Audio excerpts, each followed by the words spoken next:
പ്രിയപ്പെട്ടവരെ, 100 ദിവസം കഴിഞ്ഞാൽ നടക്കാൻ പോകുന്ന നിയമസഭാ തെരഞ്ഞെടുപ്പിൽ ആഞ്ഞടിക്കാൻ പോകുന്നത് UDFന്റെ മന്ദമാരുതനല്ല, UDFന്റെ കൊടുങ്കാറ്റാണ് അടിക്കാൻ പോകുന്നത്. കേരളത്തിലുടനീളം ഇടതുപക്ഷം കെട്ടിപ്പൊക്കിയ സകലമാന രാവണൻ കോട്ടകളും ഈ തെരഞ്ഞെടുപ്പോടുകൂടി തകർന്നു വീഴാൻ പോവുകയാണെന്നുള്ള കാര്യത്തിൽ ഒരു സംശയവും വേണ്ട.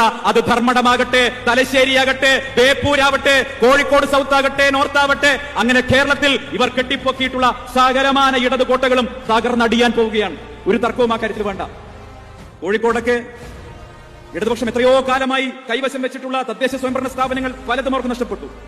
ഈ കഴിഞ്ഞ ദിവസങ്ങളിൽ പല സ്ഥലങ്ങളിൽ നിന്നും തദ്ദേശ സ്വയംഭരണ സ്ഥാപനങ്ങളിലെ ജനപ്രതിനിധികളുടെ സ്വീകരണത്തിന് വിളിക്കുമ്പോൾ അവർ പറയാറുള്ളത് 35 വർഷമായിട്ട് LDF ഭരിക്കുന്നത്, 40 വർഷമായിട്ട് ഇടതുപക്ഷം ഭരിക്കുന്നത്, 1/4 നൂറ്റാണ്ടായിട്ട് ഇടതുപക്ഷം ഭരിക്കുന്നത്.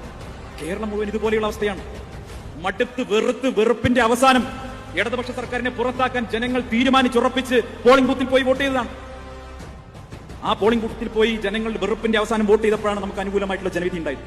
ഈ ജനവിധി വന്നപ്പോ ഞാൻ കേട്ട ഏറ്റവും മനോഹരമായിട്ടൊരു വാചകം, ഈ തദ്ദേശ സ്വയംഭരണ തെരഞ്ഞെടുപ്പ് കഴിഞ്ഞ് ഞാൻ കേട്ട ഏറ്റവും മനോഹരമായിട്ടൊരു വാചകം, ഒരുപക്ഷെ ഇനി വരാനിരിക്കുന്ന തെരഞ്ഞെടുപ്പുകളിൽ ജയിക്കുന്ന ജനപ്രതിനിധികളും നിലവിലുള്ള ജനപ്രതിനിധികളും ഒക്കെ ഒരു വേദവാക്യം പോലെ മനസ്സിൽ സൂക്ഷിക്കേണ്ട ഒരു വാചകം ഞാൻ ഒരാളിൽ നിന്ന് കേട്ടു.